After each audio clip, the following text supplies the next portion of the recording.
Every generation faces its Jericho. Sometimes it's a wall of doubt, sometimes it's a war itself. But what happens when the God who says, love your enemies, also says, go, take the land? What do you do when the commander of heaven's armies seems to step onto the battlefield?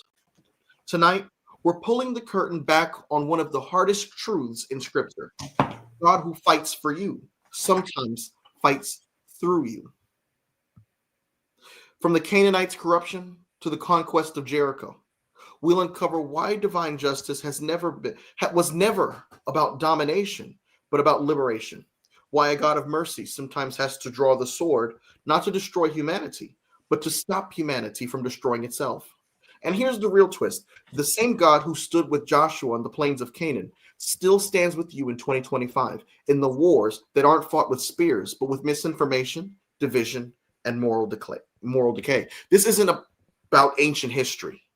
It's the playbook for a world still choosing sides between light and darkness. Tonight, we're decoding the divine strategy.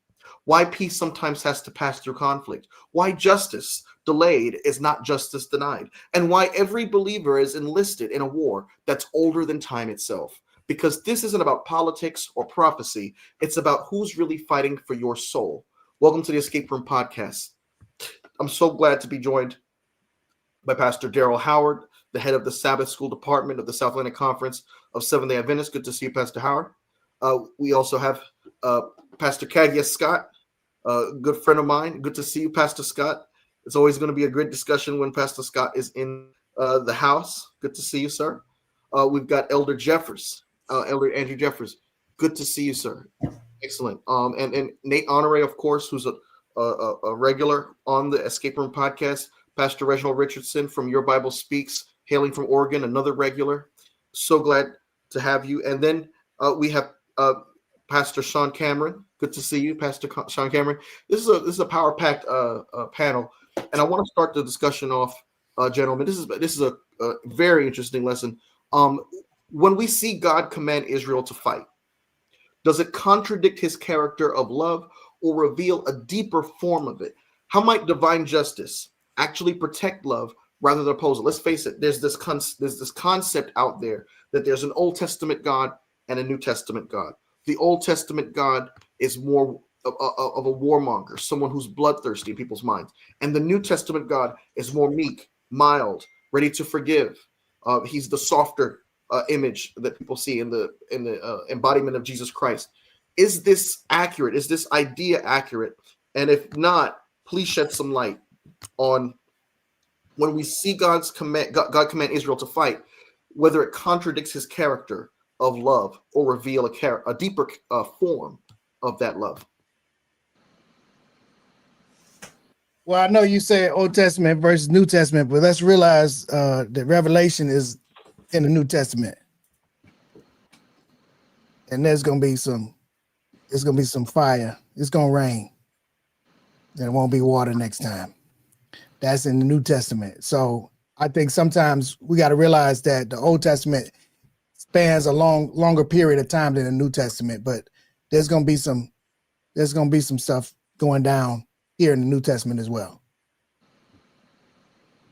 Yeah, I think the thing in people's minds that troubles people, which even affected me as well, even as I reflected upon this, is in the New Testament, it appears God himself executes judgment.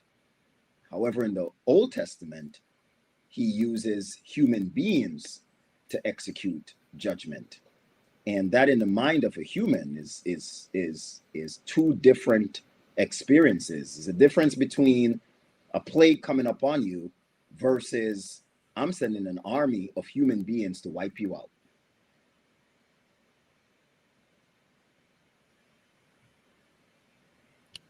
Well, even as you look at, and I'm going back to Revelation again, as you look at the imagery of the blood that's coming up to the horses' bridles, as you're looking at that imagery, what it's talking about is when we're pouring those vials out, they have reaped from the earth and poured back on the earth, meaning It's what we've created. It's the sin that's being poured back out on us.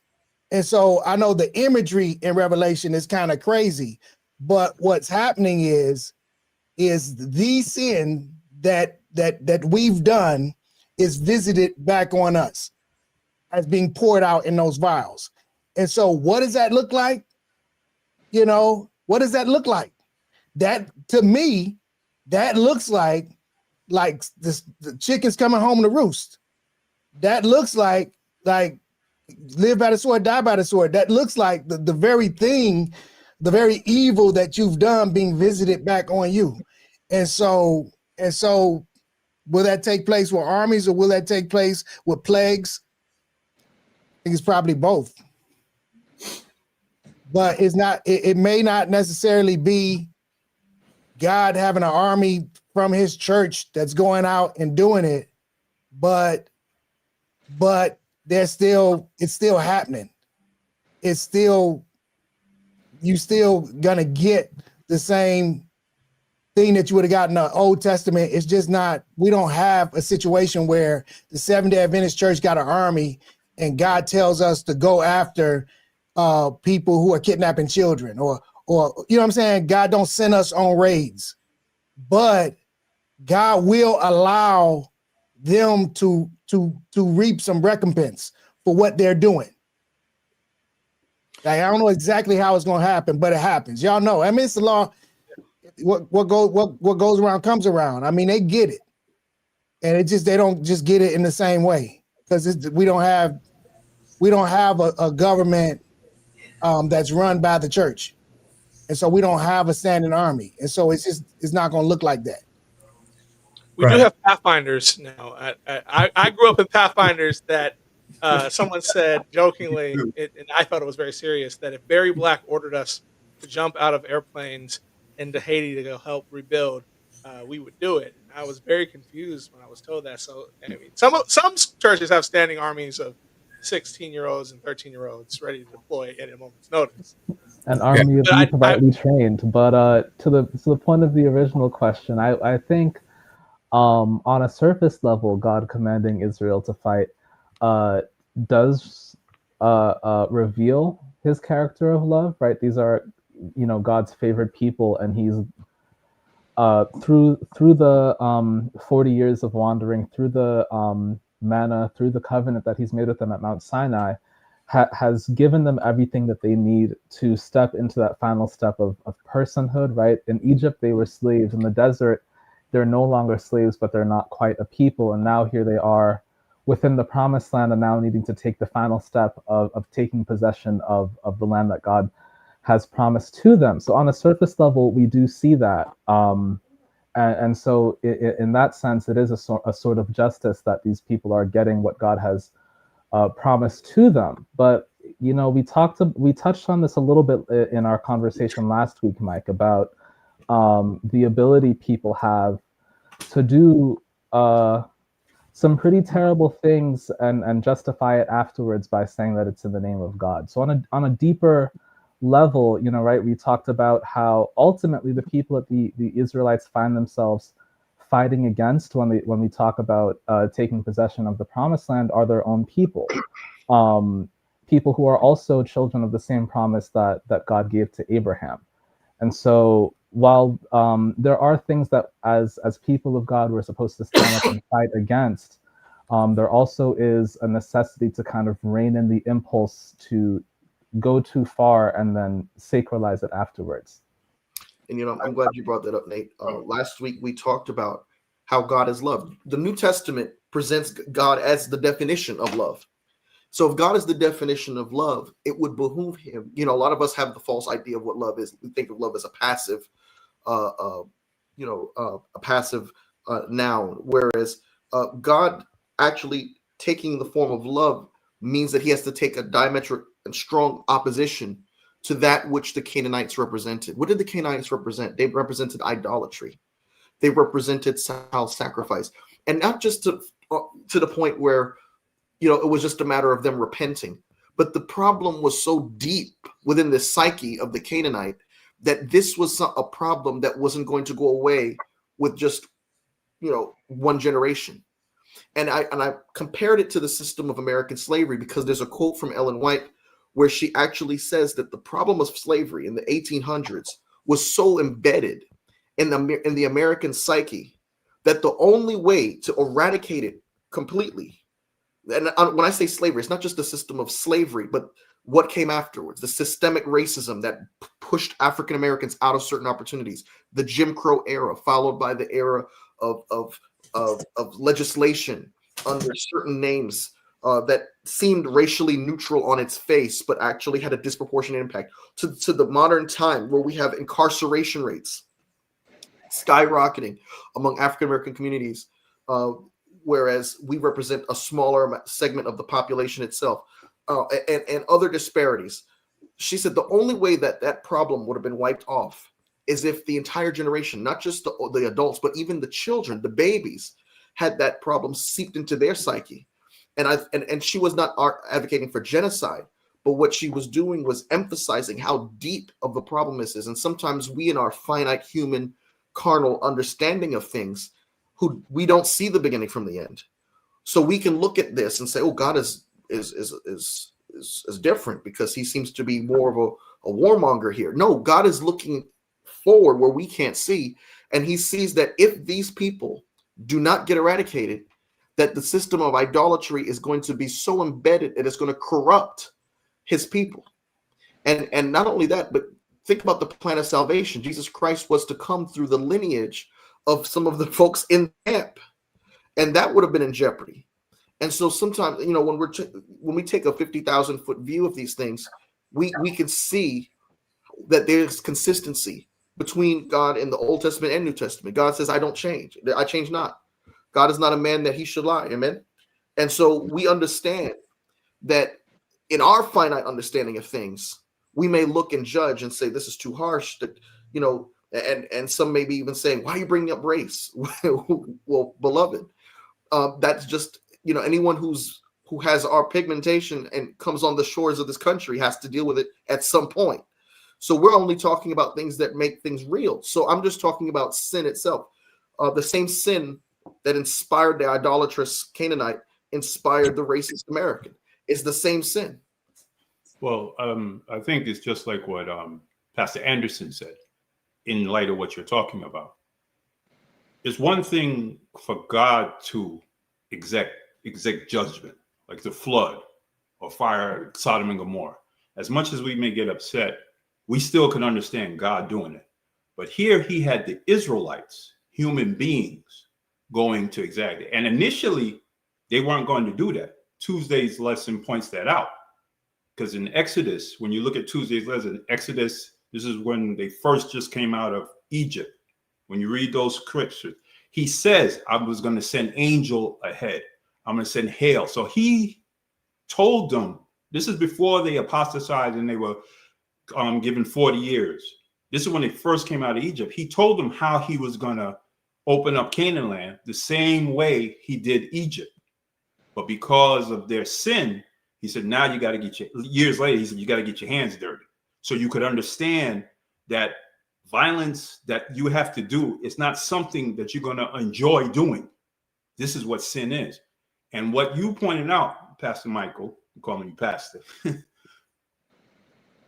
human beings have taken these texts and justified slavery for us, racism. They look at the story of Noah and Ham and justify it. When the Pilgrims came over to America, not the Pilgrims. We got to switch. It wasn't the Pilgrims. It's the guys that came before them. They took the Indians and told them, use the same theory that we read about in Exodus and read about in Joshua to throw away the Native Americans. Then they used that same thing to bring us over. And that's why Ellen G. White said, when the Civil War came, she saw a hand, which was God's hand, saying, this is what's going to happen because you will not, because of this wickedness and this atrocity that you're doing to us, to your own brothers and sisters that you keep looking as fault, as, inhuman. Well, now you're going to see what inhumanity is because of sin. But the problem is, like she said, it's going to carry on until even our generation and further on until Jesus comes. And this is where you see the correlation of how sin, when it keeps going, it continues and continues. But like the pastor said earlier, even Israel was not supposed to have a standing army. That happened, when they had a theocracy, and it got out. They started operating like other nations. They're on the holy wars, and I don't want to take over, but holy wars is what we read about in Joshua and Judges. Wars since then is just wars, but God's hand is still involved in terms of protecting people, but they're not holy wars. So what we are seeing is the result of sin. And like you said, the Seventh-day Adventist Church, I was a Pathfinder too, and we grew up in Brooklyn, so we were always an army. But we're not taking guns and going and killing others that don't convert, because Jesus died. Even after the Exodus, even after Joshua and Judges, and even the Unsandies, we remember with some of the kings, and they weren't supposed to have a king. They weren't supposed to have a king, but God worked them. There was a couple of battles where God told them, don't fight, don't raise a finger. So there was a time where they were not supposed to have any more wars. But because of sin and man's choice, this is why. And now we see in it now. And that's why, like you said, it's not to bound on race, but this is the sin that Satan has caused humanity, and our church has fallen victim to it, to put us in these problems. And now they're just saying, they make an excuse. And this is where it comes from. Forgetting what we said, what God said, what Ellen G. White said. They're forgetting all those things. And this is why this thing has such a harsh aspect, because we're still going through it. And there's a religious aspect that justified it. And every time it goes against it, they try to push it back to say, well, no, it's this. But this is where this hatred and racism comes from. These stories, they've internalized and put it in a white supremacy aspect. And we're dealing with this, not seeing that this is the result of sin. And when you keep this sin in your heart, just like the pastor said, Revelations, you're not going to be saved. You're going to be lost because of this sin. And the example that you saw in Joshua and them is just a mirror of what the final destruction is going to happen on this earth if you keep this sin. So whether it's racism and all these other aspects, but especially because of how racism is, that's what's going to happen. I think one of the benefits, Mike, of this discussion around the war, and I think your co-host in the comments actually brings up a really, really good point, that Rahab comes through Jesus's line. Rahab is from a specific part of the earth, right? That part of the very place that was conquered is where she's from. And so God does not forget the indigenous peoples as he moves his people into different places. And I think it's actually a really good argument to, and I don't know if our friend meant to do this, but it's a really good argument for actually remembering indigenous populations in lands that have historically been taken over by conquest and colonization. That even God saw fit to recognize the indigenous populations through the person of Rahab, and actually one of the first non-Jewish representations of the gospel message, when we see the walls fall, but then there's a red or crimson rope that is used to evacuate, a method of salvation. So actually, I think, my dear friend, this is probably your best point I've heard in a long time, that this is a chance for us to really dive deeper and realize that God does not forget. And I think it would be unwise for us to not reflect and remember on the sacrifices of those who are displaced by God's providence, but God still remembers their gifts and their sacrifice and what they gave up, whether they meant to be a supporter or they were an adversary. That's an excellent point. And it just brings my mind to the fact that it is nearly impossible. Actually, forget nearly. It is impossible to look at these stories and these lessons and the principles and completely avoid or prevent or pretend as if they don't have any modern day connotation to them. We see it headline after headline, and sometimes the hair in the back of my neck wants to stand up, because the way in which this lesson or the lessons that we talk about align seamlessly with what we do, with what we see in the world going on right now. It's amazing, isn't it not? So I want to ask this question. When we look at Jericho, why were the walls of Jericho not just physical barriers, but symbols of hardened hearts? And what ways do we build our own Jerichos today, politically, spiritually, relationally? And how does God still bring them down? I don't know that I would call the walls of Jericho symbols of hardened hearts as much as I would call them symbols of pride. Although, to be clear, pride a hardened heart can be a result of pride, but I would definitely consider them more to be a result of pride, because to a certain point, there is no way the powers that be in Jericho were fully persuaded that a ragtag, nation that had crossed over the Jordan was, fully capable of conquering them, because these strong walls that stood in the way. And even today, if you go to Jericho, you see of these thick city walls that even in early antiquity were, the talk of the world.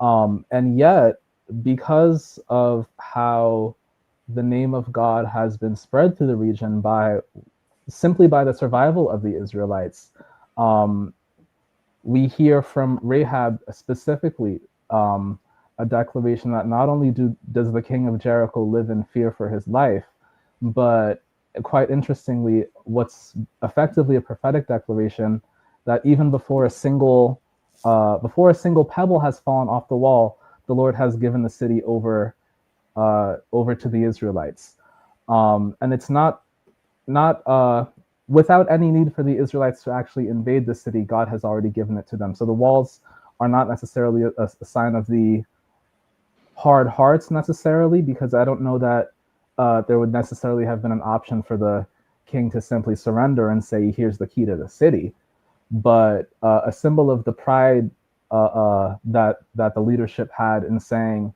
"Our city will never fall, regardless of what any God on earth or in heaven says." And I think another part, we must not forget the history of Jericho through the process of it. Nate, you mentioned that you could still see the walls. Well, Jericho, although was destroyed, Jericho 1 was destroyed. Jericho still, as a territory, existed in Jesus' day. There was still one of the one of our wonderful stories, right?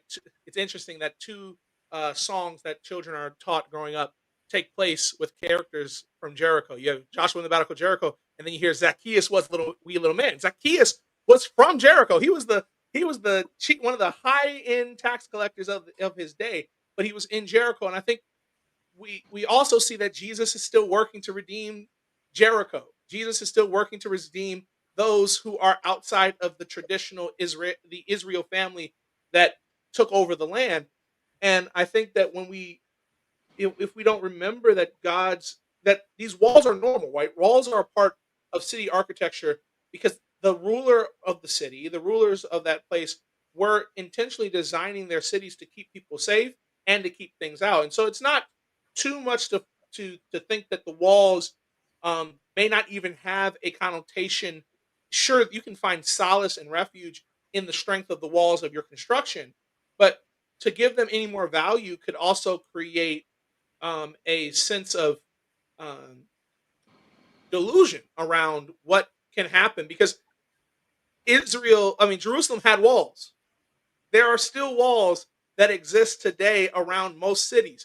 Um, but when you start putting significance like the king did, and even in Nineveh, there was a feeling of security because of the walls that were set up around it. And so I kind of want to make sure that we don't put too much significance on the architectural structures of biblical cities and then equate that to a spiritual disposition of the heart when it is the disposition of the heart causes us to conflate and over emphasize our walls, our buildings, our efforts, and it not so much that the walls are inherently wicked. That's a good. Um, You know, yeah, Go the ahead, Bible Pastor says, Anderson. the Bible says, guard the avenues of your heart. So that's the walls that we use to keep from fallen into sin. But then, as you pointed out, the pride of believing that you know more or you don't want to listen is the wall you put up when you harden your heart. And like you said, the structure of how they built these walls, they were huge. Remember what Samson did to those gates and the post. He tore them out of the ground because, like you said, they used to lock it so people can't come in or, to go out. That's how they kept, things were. So in the case of when, the Israelites were coming, that was a barrier that they were not, from a physical standpoint, how are they going to get past that? And God was showing them, this is how you're going to get past it. It's the same thing when we're dealing with certain sinful things. How is God going to get past this hardness that we are coming up against? The same way he had the walls come tumbling down, he can do that when we give it to him, when we open up our heart. That's when you start to see these things eradicate. And that's when you know it's through the power of God that did this. Amen. And I think another thing that the walls can symbolize are those things that we prioritize and idolize and elevate above God. Remember, these folks were idolatrous. And so the wall, if you were to go back in time and you would tell them, these walls are about to fall down without these nomadic people picking up a single sword against you, they would laugh you out of the city, because this was a very secure fortress. And so sometimes we build our fortresses with our position in life, our degrees, the things that we've amassed, the status that we've accumulated and built and formed over time, the reputation that we have with a certain community, our political identities could become a certain fortress against what we think could stand against God. But what happens is when God puts his foot down, all of those things crumble in its presence, right? And so many people today have fortresses. Let's face it, even just going out to pass out tracts, and I've been doing it for the past few weeks.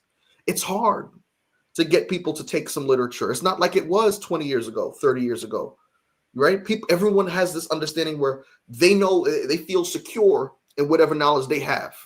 They feel secure that they're good as it pertains to eternity and things of that nature.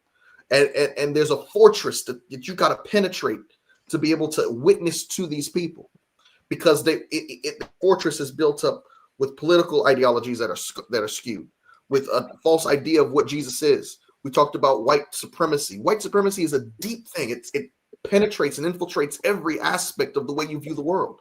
That could be part of it. There's so many things that serve, I think, as walls that, when we're talking about, the hardened heart, the walls serve as a deep barrier between the Christ and the hardened heart. And so I just want to put that out there, because in 2025, to make this real for those who are watching, we understand that the methods of the past, the things that used to work in terms of bringing people to church, and people stand up and say, I met brother so-and-so and I gave him a tract, and look, now he's baptized. Those days, many of which are long gone. Hey, let me jump in. So I'm thinking about these walls, and historically, like biblically, I'm thinking about a couple of different walls, because Jericho not the only one with the wall, but it's also Babylon had a wall, and in both cases, like they felt secure. Babylon, they having a party, they felt very secure in their wall, but there was a way through. Jericho felt very secure in their wall, but when God got involved, strange things happened. And so what this brings to mind is there's a false sense of security when there's a wall up, that whenever God speaks, I don't care, he's not even going to do it the traditional way. There might not be sappers, there may not be trebuchets, that catapults, but he'll do something completely different. But the reality is God will get through. And so I don't have to worry so much about the walls. Even if, passing out tracts don't work the way they used to work, but if God has declared it, if God has somebody, they're gonna get it some other way. They're gonna get it through YouTube, or they're gonna get it they're gonna get it. And so what I love about talking about these walls is that walls historically and biblically have not worked against God. Of mercy. And they still don't work against God. And I think an opportunity, especially living in America, where the wall is still under construction and that we are still actively trying to finish that border wall. I can't wait till we start the northern portion, because we won't talk about the Canadians sneaking in here. But I think one of the things that we have a chance for people, tracks aren't going to work, but pastors and leaders, you need to call an emergency board meeting tonight, tomorrow, and make sure that you guys are rediverting funds to get ready to stand and put a wall up against the food insecurity that's about to hit our country, our community. If any of your members are starving, that's an opportunity to then help witness, because they will never forget that when they were hungry, you fed them. The fact that we have hundreds of millions of people who across this country, across this world, who are hungry is a problem. But specifically today, we can address the issue of hunger in our neighborhoods. Given at a better chance, my conferences, Adventist Community Services, already putting stuff in place. Whatever local church you're a part of should be saying, you know what? I'm not going to send money to this outreach this month. We're going to wait, and we're going to use the funds that we have here to cover making sure that someone gets food stamps from our church this month. And you know what? I want to just dissuade for someone in the comments who may be like, well, that's not what the church is for. The average child gets around $184 in support a month. That's about roughly what you can find in some cases. So I think that's an easy way. We give away more in honorariums for us when we come preach a mediocre sermon. We could at least come and make sure that a kid is fed. And Reggie, to your point, I think, just to build on what you just said, we in the church, we could put up walls against us with those on the outside. Look at tonight. There are so many young people looking to knock on doors tonight. Tonight's Halloween. How many of us proudly have posted, oh, my lights are off, I'm shutting my doors, instead of actually opening the door to actually use an opportunity like this where they're coming to you to do something meaningful, to give them something meaningful that builds a relationship in the community. You see, we put up walls, and we're proud of the walls that we put up, because these walls have been around for generations, and we smile and we look proudly at how our grandfathers and grandmothers had the walls too. And because they had it, we're going to stand by these walls, forgetting and ignoring the fact that these walls are preventing us from more effective ministry. Meanwhile, the Baptists, the Pentecostals, the Kojic, everyone else, they're adapting and changing, and we're wondering. We come together and we wonder, how do we get young people in the church? And we come back to the same question year after year after year, without changing. And to your point, for those of you who may be thinking that Reggie got too political, before you call Pastor Howard to complain, may I just remind you of how privileged you are if you think this is political. If you know you're not affected by any of the food cuts that are coming, you are in a sense of privilege that you really need to acknowledge. Because if this is just politics for you, and it goes away once Saturday sunset comes, and you have no problems in the world, and you could afford a huge banquet for Thanksgiving coming up, you are privileged. And your privilege is blinding to the reality that people are facing right now. Yes, so, let me add. Mike, there are Seventh-day Adventist Christians who are losing their food stamps. Yes. I think that we have to not lose the fact that it's not just, Mike, to your thing about the Halloween stuff. Someone will say, they don't have the Sabbath. Well, the Sabbath is a time of liberation and freedom found solely in Christ. And so if you're hungry, it's actually not biblical to fast on the Sabbath. So if someone is going to go hungry on Sabbath because they didn't get their food stamps tomorrow, that's a problem. Pastor Howard, you were about to say something. Yeah. I would just add real quick. And I think what everybody's saying is very powerful. The thing that we have to keep as we look at even the germane points of this lesson, one about God and being the judge and showing mercy, as well as invoking his judgment, And I think of it real quick, like my parents. Before they gave me a whipping, they would tell me, "Oh, Daryl, I love you so much. I wish I didn't have to do this." I'm like, "Well, Dad, if you don't want to do it, I know I don't want to receive it, you know." But because of that discipline, I'm still have a relationship with Christ. And so what God was doing with the Israelites was taking them through that journey. And like the lesson said, and on that point that Dr. Jeffers made earlier. But second thing, real quick, when we talk about food insecurity, we talk about light bill, water bill, all those type of things. If you don't accept the social arm of the gospel, then it's almost like not accepting Christ, because that's what his mandate was.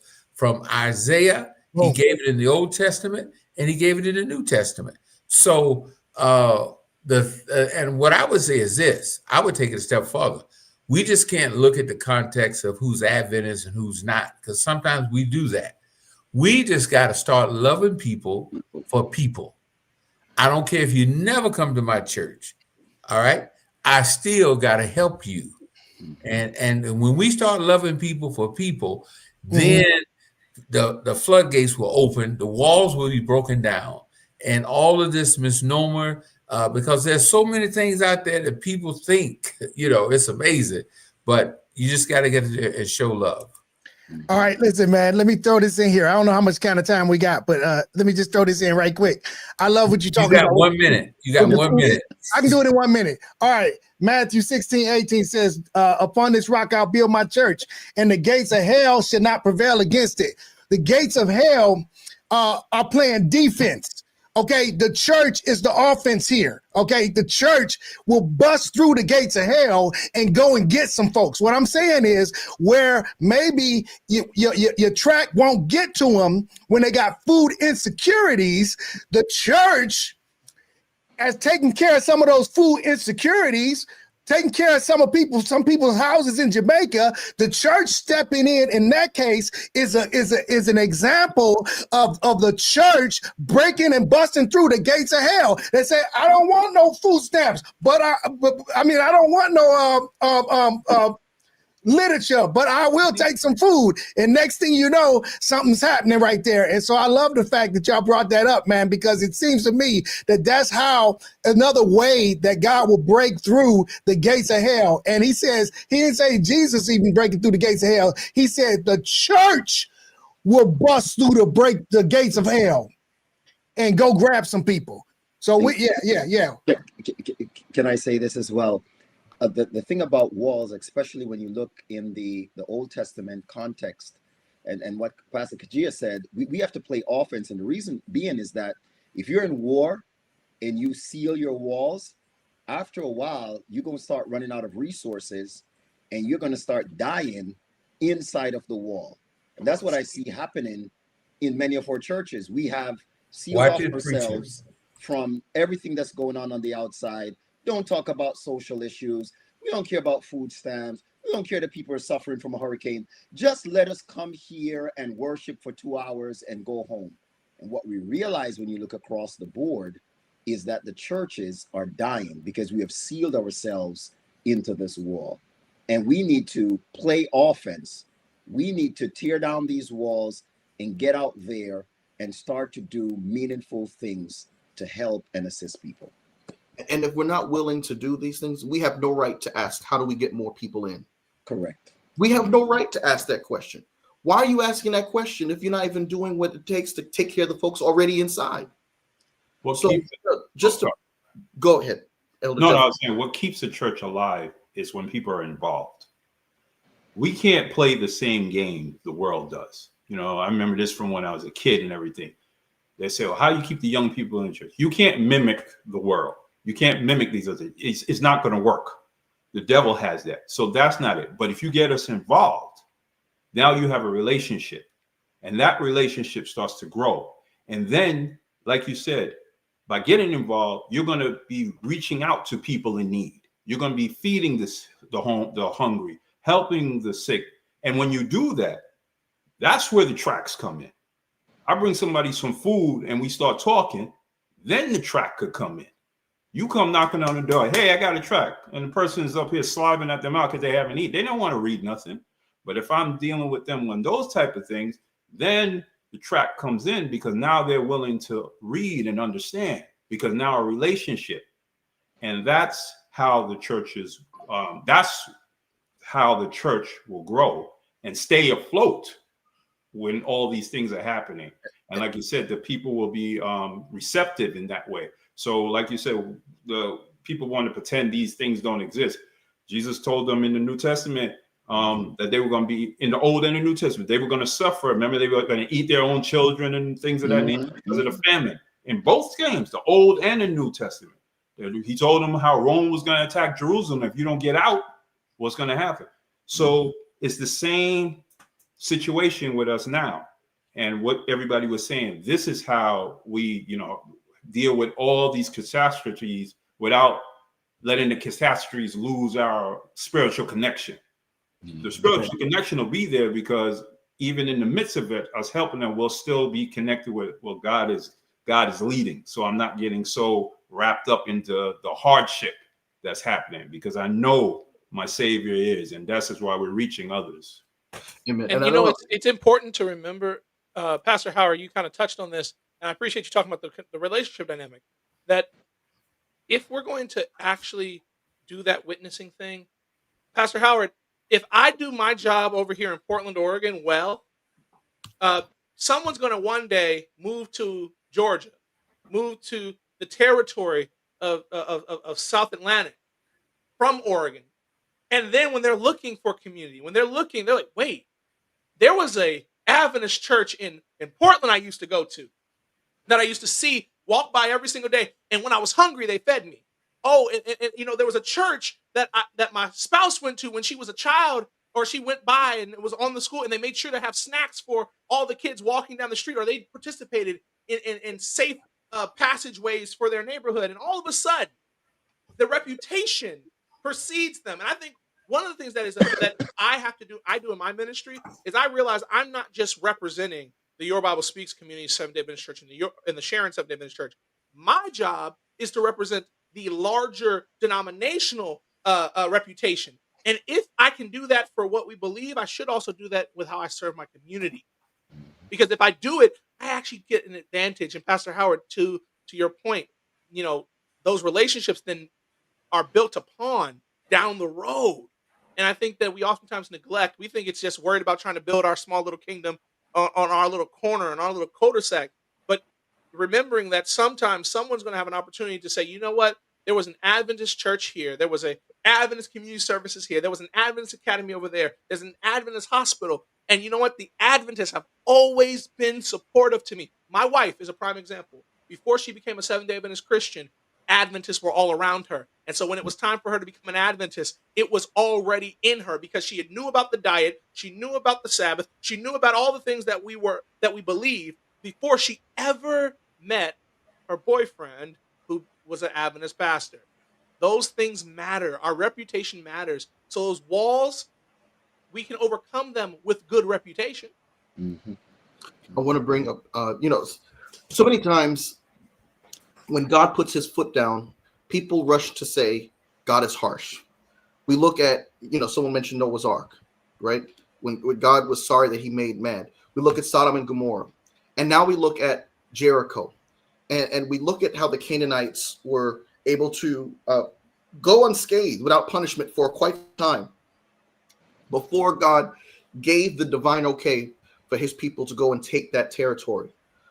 Genesis says the iniquity of the Amorites was not yet full. What does that tell us about God's restraint?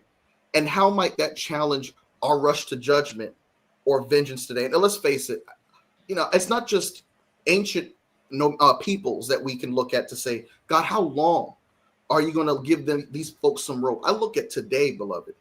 We talked about racism today. A lot of people would have you believe that, once racism ended in 1863, that was it. That was the end of America's sin.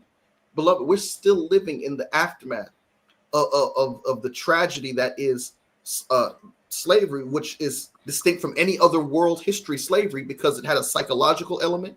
It had a sexual element. it had a spiritual aspect to it that was so bad that Ellen White herself said that the tears of the pious bondmen and bondwomen, of fathers, mothers, and children, brothers and sisters, are all bottled up in heaven. Agony, human agony, is carried from place to place and bought and sold. God will restrain his anger, but a little longer. His anger burns against this nation, talking about the United States, and especially against the religious bodies who have sanctioned and have themselves engaged in this terrible merchandise.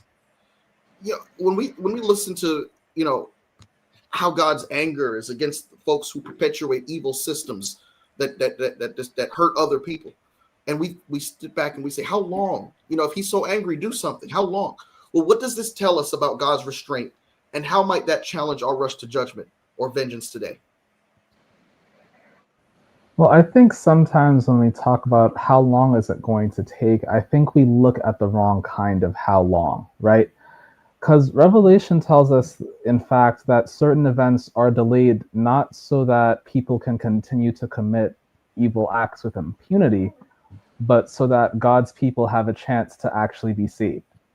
So, you know, with extending with allowing the Amorites of Genesis to continue in their iniquity, is it necessarily letting these people continue to sin, or is it God turning his focus somewhere else and doing the work of establishing and creating a new nation that can then be a beacon to the rest of the world, right? But again, through this chapter, we also have to remember, again, the sociological reality of the Israelites and their need to live in a land that God has promised them, versus the fact that the land that they're headed to is a place that's already being occupied by other people.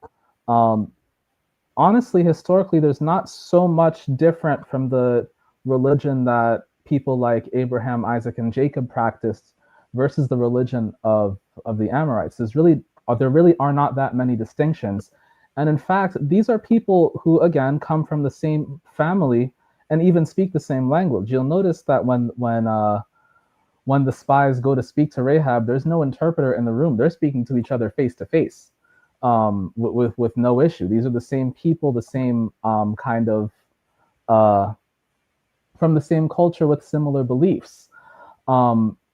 It's only in the context of the Israelites and their special relationship with God that there becomes this theological imperative to wipe these people out. And so, you know, going back to what I said at the beginning and the need to ensure that what we're doing in God's name actually aligns with who God is, that's part of that. But to the point of this question you asked, Mike, God's patience is always an act of mercy, first and foremost. I just want to throw this in here because I think sometimes we get a misconception of what it means to be winning. Sometimes we act as if they're winning and we're losing, whether it's Christianity, whether it's racial or what have you. But the reality is that people that are not keeping the commandments are reaping the repercussions of not keeping those commandments. And we don't have to get them or get back at them or win against them. Like, if you don't follow God's law, you're paying for it. You're paying for it now. Like, I don't care what you look like out and about. You're paying for it in your home. You're paying for it in your life. You're not winning.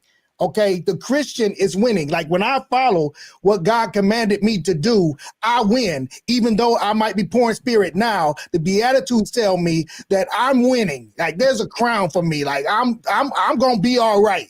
But when I'm not following the commands of God, all the things that God commanded me to do are for my protection. And if I'm not doing them, I don't have that protection. And so there are a lot of repercussions in doing the things that God said don't do. So I don't have to wait for them to get theirs or for the time to come where, no. It's there now. I'm sorry, but I'm on God's side and I'm all right. It might be hard sometimes, but I'm good. And guess what? Ultimately, I got a crown. I got a white robe. And that ain't too long for now. So I'm not waiting for them to get their up and comings. Oh, I'm sure they getting them. It just ain't on the news. Yeah. God doesn't sleep and God doesn't slumber. He does it. I mean, when he says enough's enough, you better look out. And the same God back then is the same God now. There's so many stories. You know, when the flood happened, he destroyed the earth. He didn't purify it. That's why sin was still there when they came out the ark and they built the Tower of Babel. So sin is the problem. And like you said, Mike, we're dealing with it. And when you're trying to follow God and you're seeing the repercussions of sin attacking you, let's not pretend it doesn't bother us. Whether it's racism and all these other things, we can't pretend that doesn't bother us, especially when it's coming from an internal aspect. But then we have to remember, like the pastor just said, God still is in control. And he's saying, this is we're in the end. We don't believe that. Once 1844 hit, this is it. It's only when Jesus says probation is closed. So he's sealing us and he still steps in. You know, there's so many stories where situations, there was one story to summarize it quick. Back in the days, there was blacks that were coming into the church and they tried to set fire to the church while they were coming in. And these were Adventist Christians. This is back in the days. People saw a hand come out of heaven, out of the sky, because they tried to set the church on fire while they were in there. And they saw a hand come down and the fire. And that the reason why they know this is because people that were outside saw that. I'm saying that to say is God still does interventions. And this is where these miracles come in. And we don't always see it. But God is saying, look, I'm not going to keep this up. Another thing is, like it was just said, there was a panel discussion where C.D. Brooks was on it with some other ministers, and they were white Adventist ministers, and they were all saying that Jesus could have came back in, 18 such and such and stuff.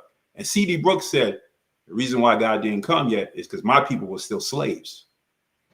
And he said, God saw the atrocity.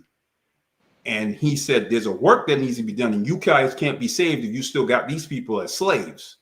And they would have been lost. So it's not just that we were slaves, they would have been lost. So God was like, I can't come because I could come and save them that are slaves, but then you guys would be lost too. So at the same token, God is trying to get people to change from their wicked ways, but time is going to run out. And that's what we have to just hold on to say, look, like Job, yet he slay me, yet will I trust him. And things will come to show us that he's trusting us. The doors will open and show that he's still taking care of us, so that we don't give up and start to feel how long, like they said, how long? Not long, because once you close your eyes in this life is when he bursts the clouds of heaven and you open up your eyes in that first resurrection. That's what you want to be. And if you're alive, you'll be caught up. So yeah, God is not just sitting back and letting bad things happen and saying, oh, well, they can deal with it. No, it's just from a human standpoint that we have to be honest with ourselves about and say, okay. And that's why God says, have a relationship, because it's like, God, how much can I take? And that's when he steps in and says, okay, I'm going to show you that I didn't forget about you. And I want to go back to something Pastor Scott said, because it made me think, because, sometimes when it seems like you're winning, you're not winning. Sometimes, when I look back at history and I look at how many lynchings, I look at how many hangings, I look at how many false accusations, how many police beatings, and I get upset and I see the Confederate flag being paraded around the Capitol building, something that wasn't even during the Civil War. And I see it in the Walmart parking lot. Meanwhile, I see the Nazi flag condemned and people losing their jobs for even having a tattoo, rightfully so. But I think both those flags represent the same thing. Mm-hmm. But one is treated much differently than the other. But do you notice that even the folks that do win these elections and have this mindset, they don't even seem happy. They're always angry. They always feel forgotten, quote unquote, the forgotten man in the middle of the country. They always feel as if someone is getting something that they should have. They always feel like they need to watch their back for that minority person coming into their neighborhood. They're not in a state of peace.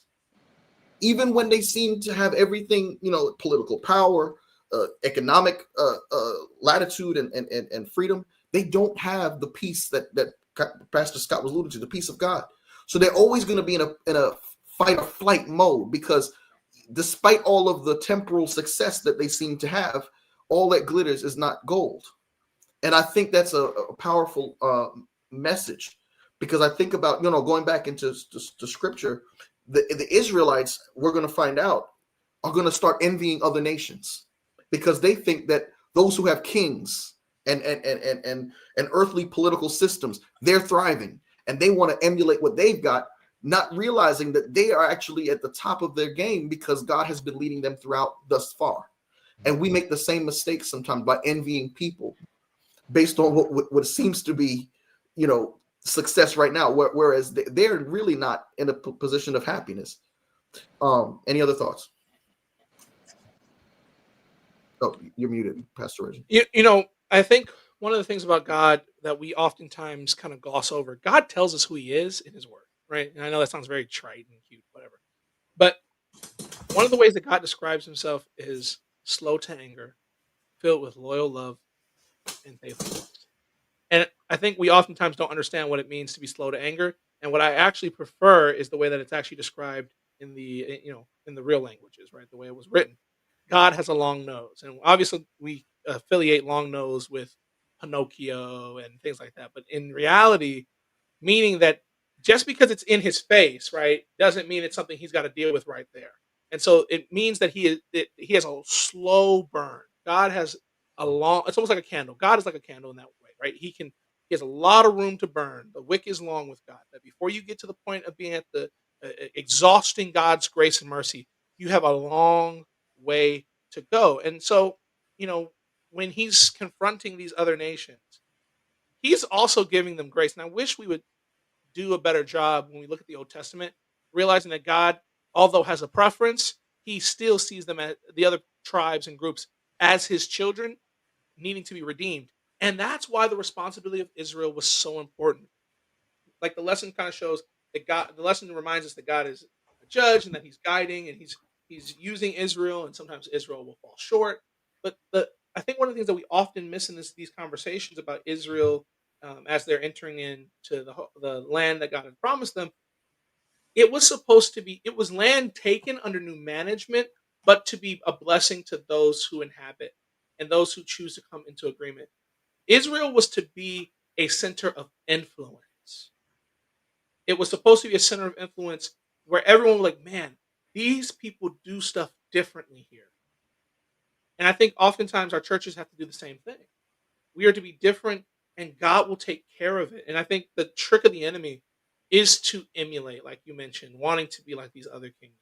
Well, they have LED walls here. Well, let's get LED walls. They have smoke machines over there. Let's go get this.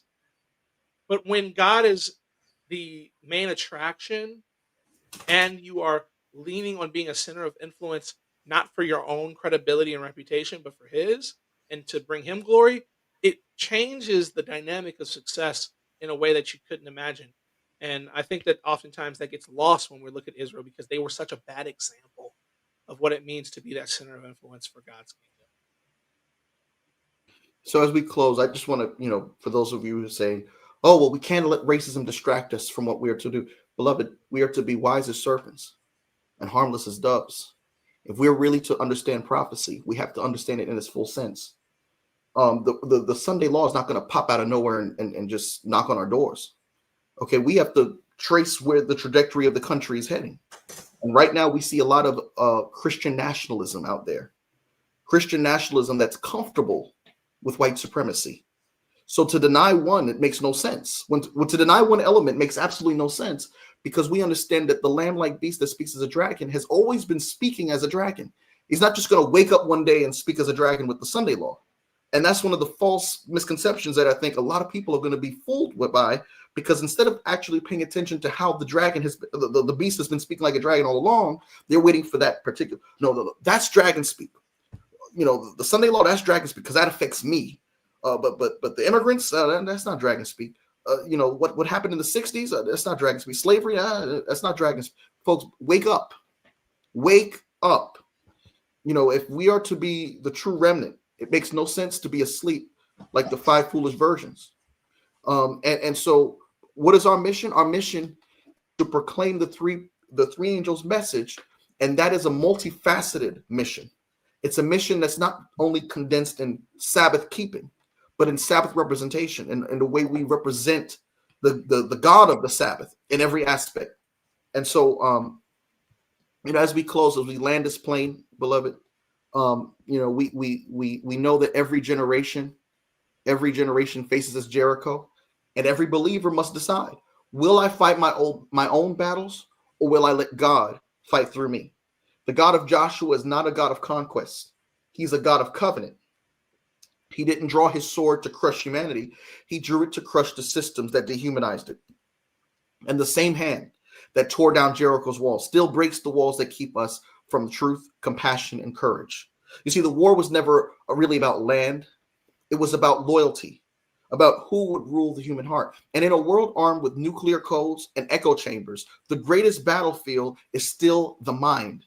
The question isn't whether God fights, it's whether we'll let him fight for us instead of against us. Because the God who fought for Israel fought against the Canaanites, and he fought again on Calvary, not with chariots or swords, but with love that refused to surrender. That's the real conquest. That's the real victory. So tonight, when you see war, chaos, and confusion breaking out across the world, remember the fight is far from over, but neither is God's grace. The same commander who stood with Joshua still stands with us, calling us to courage, to faith, to memory, because the greatest victory is not when Jericho falls, it's when pride does.